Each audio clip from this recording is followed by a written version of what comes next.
강의 진행 부분이 있습니다. 이 강의 진행에서 지난해 다루었던 부분, 그리고 올해 다룰 부분, 이렇게 해서 강의 진행 부분이 있는데, 강의 진행에서 보면 작년 같은 경우에도 우리가 작년에 했던 부분이 전체 소설 부분 6주, 그 시대의 흐름에 따라서 제시되는 것은 6주 정도 강의 부분으로 제시가 되었습니다.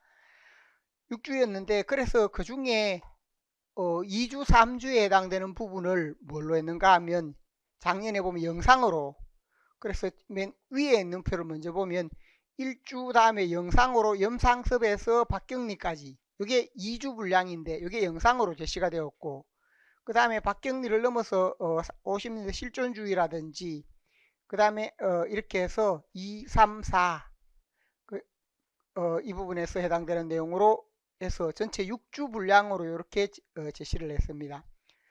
그래서 이렇게 제시됐는데, 올해 하는 내용에서는 작년에 제시되지 않았던 부분으로 작년 영상으로 제시했는 염상섭에서 박경리까지 이렇게 이어지는 부분이 실제 작년 시험 범위도 여기 이 부분에서 나왔습니다. 작년 시험에 보면 이무영의 작품이나 아니면 오상원의 유예, 이 범위에 포함이 되는 부분이었습니다. 그래서 제가 작품으로는 작년 2021년 재작년 강의를 들어보면 그 부분이 이무영의 작품도 다 다뤘고, 저는 이무영보다는 박영준, 농촌소설의 박영준 소설이 나올 확률이 더 많다라고 이렇게 생각을 하긴 했는데, 그렇지만 이무영의 작품까지 재작년 강의에서 다 다루었습니다. 또 문제풀이 강의에서도 이런 부분을 여러 번 다루었습니다. 그래서 그 부분 둘 다 제가 강조했는 부분이고, 또 유예의 경우에도 저는 계속해서 이 작품이 중요하기 때문에 언제든지 나올 수 있다라고 해서 계속해서 강조를 했던 부분입니다.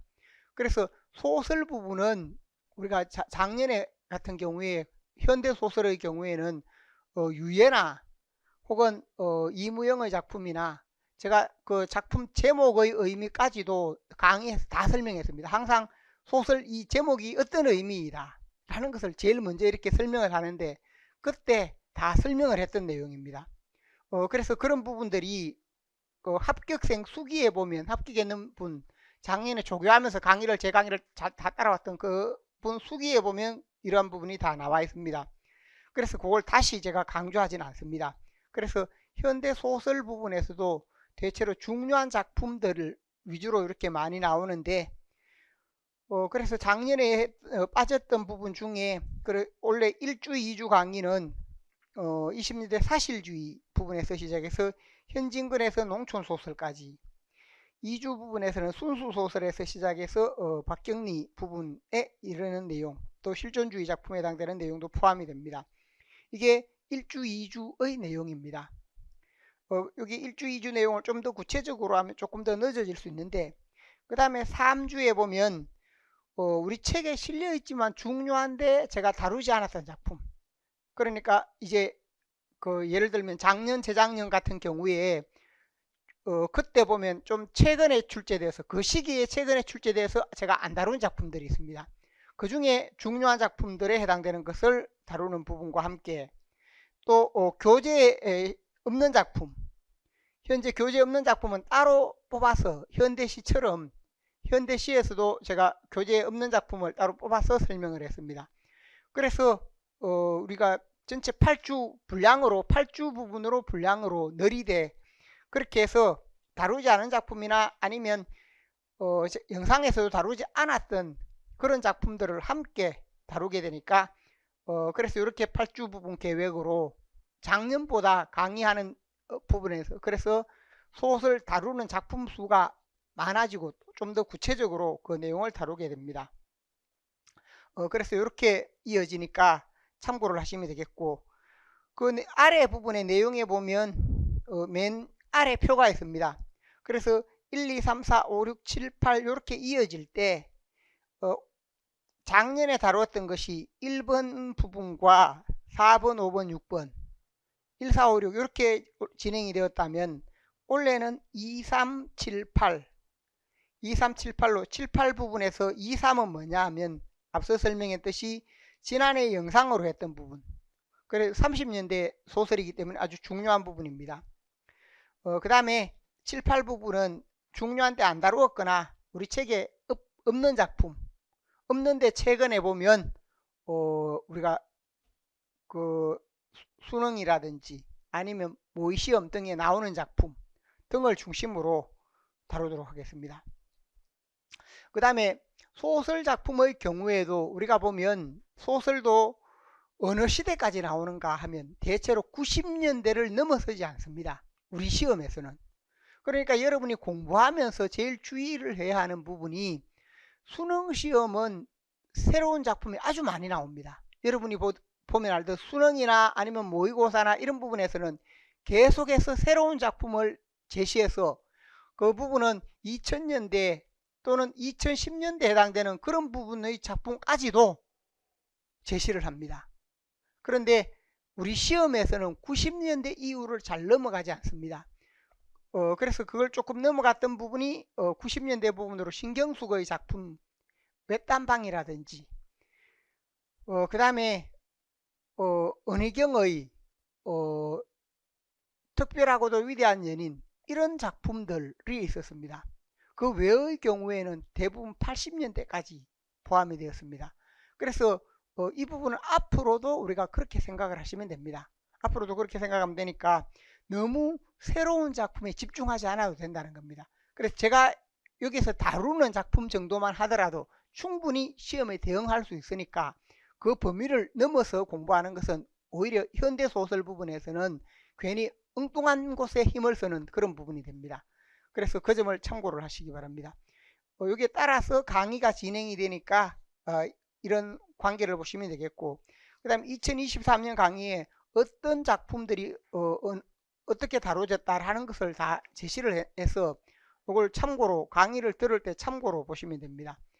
그래서 강의를 들으면서 여러분이 늘 생각해야 되는 게 이 부분 전체가 우리 책 전체를 다루는 부분이면서 이게 다 같이 공부가 되어야 여러분이 시험 공부를 할 때 분량은 좀 많지만 분량이나 범위는 많지만 그래도 이런 부분들을 다 이렇게 공부가 되어야 우리가 시험에 대응을 할 때 효과적으로 대응할 수 있다. 어떤 작품이 나오더라도 잘 대응할 수 있다 하는 의미를 생각을 하시기 바랍니다. 그 다음에 진행해서 마지막으로 8주 부분에 보면 8주 부분에 그러니까 2024년 대비 강의 마지막 부분에 그때 2시에서 5시까지는 모의시험을 봅니다. 2시에서 5시까지 모의시험을 보게 되는데 그래서 그 모의시험의 경우에 우리가 여러분도 대상으로 하지만 외부 분도 오게 되면 대상으로 해서 오전까지 수업을 하고 그 다음에 2시부터는 모의시험 5시까지 A형, B형 이렇게 해서 제가 여러분 것은 가지고 가서 전체적인 것을 채점을 해드리겠습니다. 그래서 수강하시는 분은 이렇게 채점을 하고 그 다음에 강의 부분은 여러분이 시험을 칠 때 저는 그 강의에 대해서 핵심적인 내용만 간단하게 이렇게 설명을 해서 그렇게 해서 그 중요한 내용이나 주목할 부분이나 이런 내용에 대해서 설명하는 형태로 그렇게 해서 강의를 찍어서 올리도록 그렇게 하려고 합니다. 그래서 모의시험에 해당되는 부분 모의시험을 치고 그 다음에 또 그 뒤에는 수업은 또 그 이후의 부분은 그대로 이어집니다. 그래서 기출문제 특강 부분은 그대로 이어서 마무리를 할 테니까 그렇게 참고를 하시면 되겠습니다. 그래서 여기 3시간 정도는 비워서 그래서 우리가 오전까지 현대소설 부분 강의가 끝이 납니다. 오전까지 끝이 나고 오후에 모의시험 치는 형태로 그렇게 진행이 되니까 참고를 하시면 되겠습니다. 혹시 강의 진행에 대해서 다른 질문이 있습니까? 질문 없습니까? 예, 앞서 말씀드렸는데 소설 작품 줄거리 부분은 이걸 파일로 이렇게 그걸 해서 하는 게 제일 좋을 것 같습니다. 하나로 이렇게 있으면 지금 몇 개로 묶여져 있긴 한데 이게 그냥 이렇게 두면 별로 가치가 없는데 파일에서 그 뭔지 표지를 해 놓으면 요 자체로 이렇게 보면 도움이 됩니다.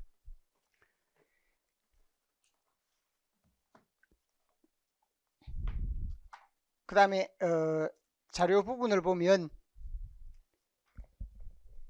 현대소설 기출유형 및 중요 내용 이렇게 해서 소설 부분이 있는데, 역시 앞쪽에는 지금까지 어떤 문제가 이렇게 나왔는가라는 부분이 제시가 되어 있습니다. 그래서 제시된 부분 이렇게 참고를 하시고, 그 다음에 우리가 13쪽에 넘어오면, 자료 13쪽에 보면 지난해 나왔던 것이 오상원의 유예, 이무영의 제1과 제1장, 이 부분이 나왔습니다. 그래서 대체로 보면 오상원은 50년대, 이무영은 30년대. 그 30년대에서 30년대 부분에서 한 작가가 나오고, 그 다음에 50년대나 60년대 그 이후의 경우가 한 작가가 나오고, 이렇게 되거나, 그렇지 않으면 30년대에서 두 작가가 나오거나 이렇게 되는 경우가 많습니다.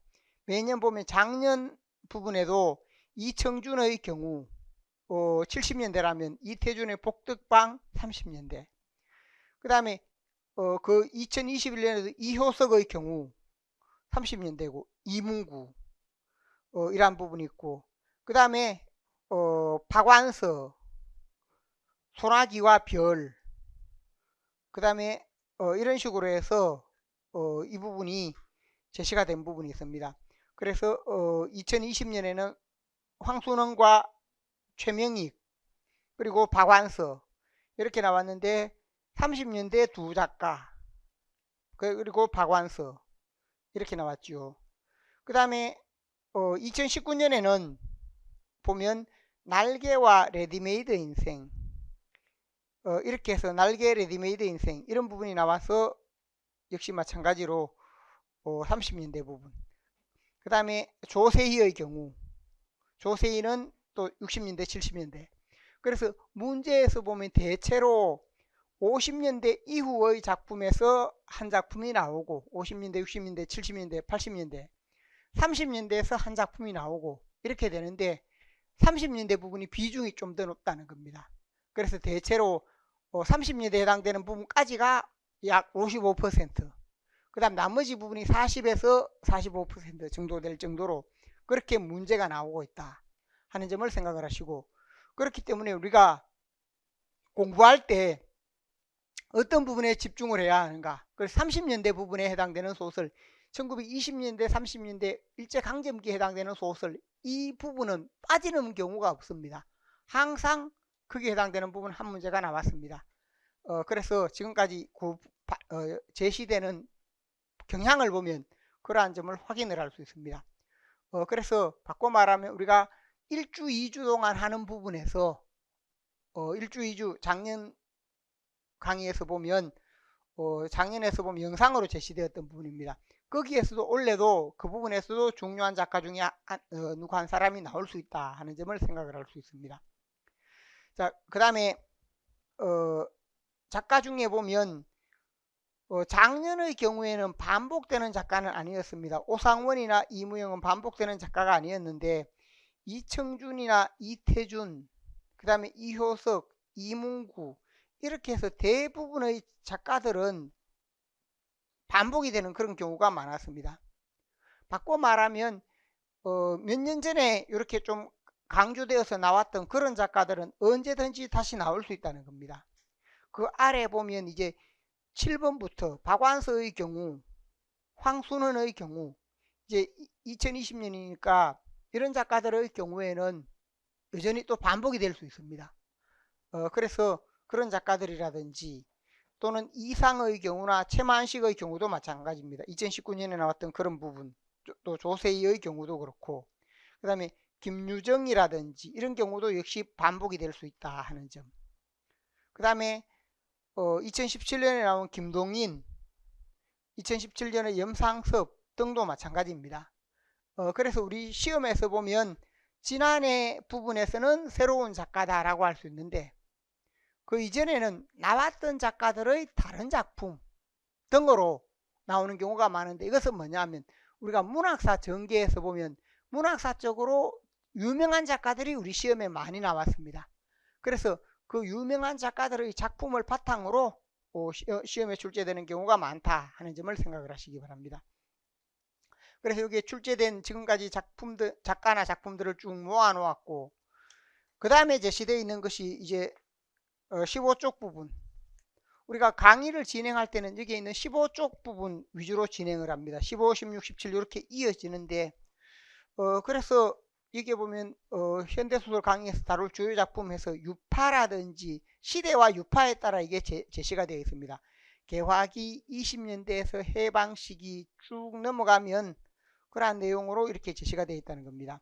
그래서 이 부분에 따라서 강의가 진행이 되는데, 여러분이 작년 강의, 제공되어 있는 작년 강의를 처음 들어보면 제일 먼저 개화기 이상적 경향주의, 개화기의 계몽주의나 이상적 경향주의에 해당되는 이런 내용이 나옵니다. 그 다음에 김동인의 유미주의에 해당되는 부분이 나오고, 그리고 염상섭의 작품이 나옵니다. 그리고 염상섭 작품까지가 거기까지가 1주 강의에서 다루어졌습니다. 그 다음에 현진건부터 시작을 해서 쭉 이어지는 내용이 있습니다. 현진건에서 시작을 해서 이어지는 내용, 현진건에서 이무영에 이르기까지 거기에 해당되는 부분이 그 지난해 다루어졌던 부분이고, 그 1주에 다루어졌고, 그 다음에 주요섭에서 시작을 해서 주요섭에서 박경리의 불신시대까지 그 부분이 2주차에 다루어졌던 부분입니다. 그래서 그 부분에 해당되는 내용을 우리가 1주, 2주에 다루고, 그 다음에 앞서 말씀드렸듯이 이호철의 작품부터는 뭐가 되는가 하면 또 지난해 강의 속에 그 내용이 담겨 있습니다. 그래서 이 15쪽에 있는 이 자료 부분을 바탕으로 해서 진행이 되기 때문에 그 점을 참고를 해서 보시면 좋겠습니다. 그래서 여기에도 보면 주요 작품이다, 보조 작품이다 라고 해서 주요 작품, 보조 작품 이렇게 제시가 되어 있는데 늘 이 부분 속에서 문제가 나왔습니다. 그래서 최근에 보면 이청준의 잔인한 도시 부분을 빼고 그 부분 빼고는 거의 여기에 있는 내용에서 문제가 나왔습니다. 잔인한 도시 부분은 좀 특이하게 잘 안 실려 있는 작품이었고, 그래서 여기 있는 작품들이 대체로 문학사적으로 중요한 작가들이면서 중요한 작가의 중요 작품이 여기에 다 나열이 되어 있습니다. 그래서 이런 부분들이 계속해서 시험에 나왔으니까 참고로 이해를 하시면 좋겠습니다.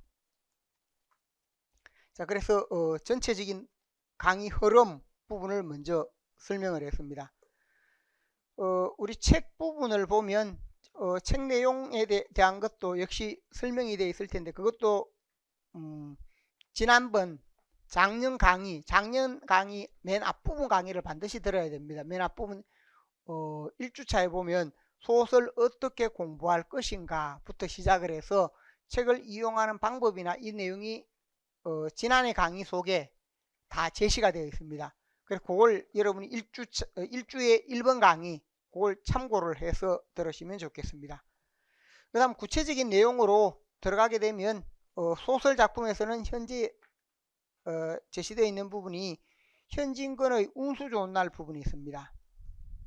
그래서 20년대의 경우에 지금 우리가 다루고 있는 게 20년대 사실주의, 염상섭의 사실주의 부분을 설명을 했고, 그럼 여기서 이루어지는 부분은 현진건부터 이루어지게 됩니다. 현진건부터 다루어지게 됩니다.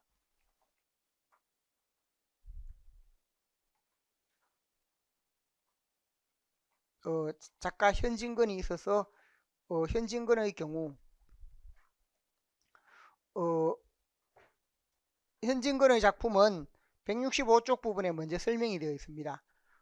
현진건은 우리 소설사에서 보면 현대 1920년대 사실주의 소설의 확립이다. 단편 사실주의 소설의 확립하는 부분에서 가장 중요한 역할을 했던 부분이 됩니다.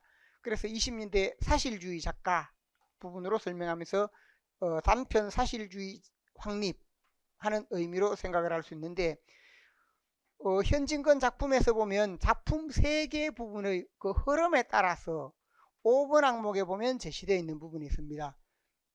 그래서 이 부분은 염상섭의 경우와도 유사하게 제시가 되는데, 소설 부분에서 첫 번째 시기에 현진건 소설이라고 할 때 현진건은 사실주의 소설이고 사실주의 소설을 지향을 했고, 사실주의 자체에 대한 설명은 앞서 보면 지난해 강의 속에 상세하게 다루어져 있습니다. 제가 이걸 나중에 50년대 가면 그때 다시 한번 설명을 하겠습니다. 그래서 그걸 참고를 하시고, 현진건의 경우에 작품의 경향을 보면 초기, 그 다음에 중기, 그 다음에 좀 후기에 해당되는 그런 부분으로 나누는데, 여기에서 보면 초기에서는 신변체험의 소설화 이렇게 이야기합니다. 그래서 초기 작품에서는 주로 뭐냐 하면 자기 주변에서 신변체험을 소설화했다라고 했고, 그래서 여기 나오는 인물이 지식인 주인공입니다. 지식인 주인공이 어떤 현실 문제라든지 어려움으로 인해서 고뇌를 겪는 것. 그래서 지식인 주인공이 현실의 여러 문제로 해서 고뇌하는 내용, 이런 부분들이 많다는 겁니다. 그리고 그 현실 문제가 뭔가라고 할 때 20년대 가난의 문제일 수도 있고, 또 우리 사회가 일제강점기에 접어들어 있으면서 사회가 지닌 문제일 수도 있습니다. 이런 경향을 보여주는 작품이 빈처라든지 타락자, 그 다음 술 구원하는 사회,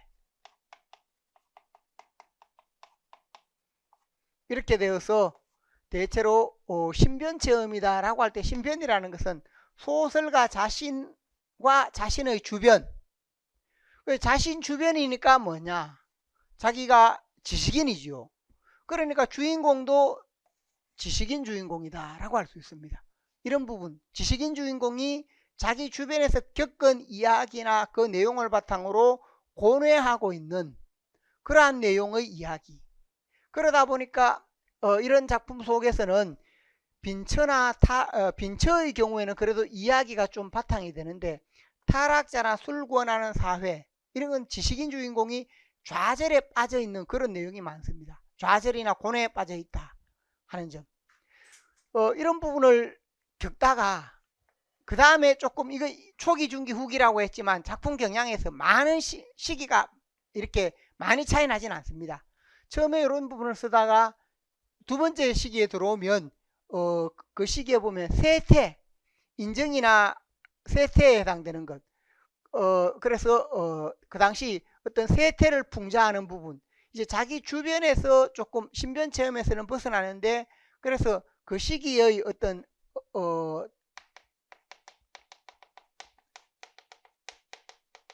당대의 세태와 관련되는 그런 부분으로 나타납니다. 그래서 주인공은 당대의 세태를 드러내는데, 세태를 대체적으로 좀 풍자적으로 드러내는 그런 부분으로 드러내는데, 앞에서 신변체험에서는 벗어났다는 겁니다.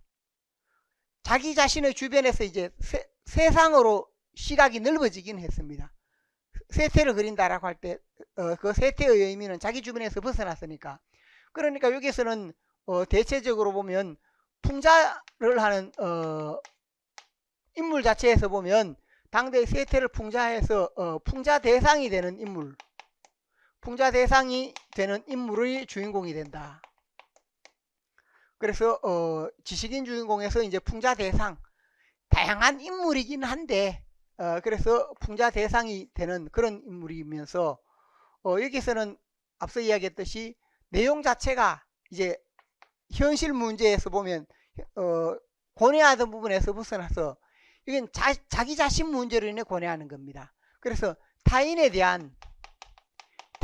비판하거나 아니면 풍자하는 그런 내용으로 이렇게 옮겨간다 하는 점, 그렇게 볼 수 있고, 그런 작품에 해당되는 것이 할머니의 죽음이다. 할머니의 죽음이라든지 아니면 그 하나가 비사감과 러버레트, 이런 부분이 대체로 이런 경향에 해당된다라고 할 수 있습니다. 그 다음에 여기에서 벗어나면 이제 민족의 현실에 대한 인식, 당대 일제치하의 민중과 민족 현실에 대한 인식, 일제시대 우리 민중들이 어떻게 살아가고 있는가, 민중과 민족에 대한 인식을 보여준다 하는 점. 여기서는 풍자 대상이었는데 여기에서 주인공이 되는 인물들은 뭔가, 그 시대에 힘들게 살아가는 민중들, 그러니까 여기에는 조금 비판적인 인물이었다면 여기에서는 힘들게 살아가는 민중들, 민중, 그래 일제의 피해를 입고 있는, 일제 치하에서 일제의 피해를 입은 인물로 그려진다는 겁니다. 그러한 민중에 해당되는 인물이 그려진다라고 할 수 있습니다. 그러한 부분이고, 그 다음 여기서는 이게 단순히 타인에 대한 풍자였다면 여기서는 앞서 이야기했죠. 민족 현실에 대해서 인식하고, 그 다음에 민중의 고난에 대해서 인식한다. 이것이 인식의 발전을 보여줍니다. 앞에서 보면 처음에는 현실 문제로 자신에 관한 현실 문제, 자신에 관한 현실 문제로 고뇌하는 그런 내용이다가, 그걸 조금 벗어나면서 이제 외부 대상이긴 한데 그 외부 대상들이 뭔가, 타인을, 그 시대에 살아가는 인물에 대해서 풍자하는 내용, 자기 자신은 아니지만 타인을 대상으로 풍자한다라는 것. 그 다음에 조금 더 시각이 넓어지자 이 풍자 대상으로만 제시되는 것이 아니라 민중에 대해서, 그 민중들이 일제 치하에서 힘들고 어렵게 살아가고 있구나, 이것에 대해서 인식이 확대가 되었다는 겁니다. 그래서 자기 자신이 아니라 민중을 발견하게 되고 민족 현실에 대해서 인식을 하게 되었다 하는 점. 그래서 이런 작품에 해당되는 부분들이 우리가 보면 고향이라든지, 그 다음에 운수 좋은 날, 그래서 대체로 현진건의 작품이 이러한 방향으로 이어지고 있다 하는 점을 생각을 할 수 있습니다. 그래서 작품 중에 가장 뛰어난 면모를 보여주는 것은 이 부분에 해당되는 부분이다 라고 할 수 있습니다. 이 부분에 해당되는 것. 그래서 여기서 보면 고향이라고 했을 때, 고향이라는 작품이 있으면 이 고향이라는 작품은 예전에 한번 시험에 나왔습니다. 고향이라는 작품이 시험에 나왔는데, 고향은 바로 뭐냐면 원래 이 부분이 처음에 나올 때 조선의 얼굴, 조선의 얼굴이라는 제목으로 고향인데, 고향이 바로 조선의 얼굴이다, 붕괴된 우리 민족의 현실 모습입니다. 일제 치하에서 붕괴된 우리 민족의 현실. 그래서 이 부분에서 핵심적으로 담고 있는 것은 일제 치하에서 붕괴된 민족 현실, 고향이 붕괴되었다, 이걸 이제 제목에서 처음에 조선의 얼굴, 조선의 얼굴을 똑똑히 본 것 같았다 라고 했는데, 바로 우리 민족이 다 이렇게 붕괴되어서 가난하고 힘들게 살아가고 있는 그런 처지를 보여주는 그런 부분이 됩니다. 이게 바로 붕괴된 민족 현실이다 라는 의미로 이해할 수 있습니다. 그 다음에 운수 좋은 날이다 라고 할 때, 운수 좋은 날은 이 부분의 경우 민중의 현실, 일제 치하 민중의 현실. 그래서 여기서 보면 인력거꾼이라고 했는데 서민이다, 서민 혹은 민중이면서 이 부분에서 보여주는 것은 뭔가, 일제 치하 민중의 어떤 비극적 삶에 해당되는 것. 그러니까 이에 해당되는 내용들이 어쨌든 핵심에 해당되는 것이고 중심이 되는 내용이다 라고 할 수 있습니다. 그래서 현진건 작가 자체가, 현진건의 형이 있었는데, 현진건의 형이 독립운동을 하거나 일제에 반대를 하다가 잡혀가기도 하고, 집안 자체가 일제에 대해서 저항하고 반대를 하던 그런 집안이었습니다. 그리고 현진건의 경우에도 이런 작가 활동을 하면서 일장기 말소 사건이라고 해서, 일장기 말소 사건은 1936년인가 그때 송기정이, 우리나라 송기정 마라톤 선수가 그때 이제 그 독일 베를린에서 마라톤 금메달을 땄는데 거기에 일장기를 달고 있는 모습이 있었습니다. 그러니까 일장기를 지우고 제시했던 그런 부분으로 일장기 말소 사건이다라고 해서 일장기를 지웠다라고 하는 그런 의미는 바로 뭔가, 이게 바로 우리 민족이다, 우리가 일본인이 아니다라는 그런 정체성을 강조하기 위한 그런 의미로 하다가 그 문제로 인해서 잡혀 들어가서 감옥에 들어가서 옥고를 치르기도 했는 그런 인물입니다. 그러니까 우리가 항상 우리 민족에 대한 인식과 또 우리가 우리 일제 치하에서 수탈받는 그런 부분에 대한 인식을 늘 지니고 있었다라고 할 수 있습니다. 그런 인식을 지니고 있었기 때문에 이런 작품을 썼다 하는 의미로 생각을 하시기 바랍니다.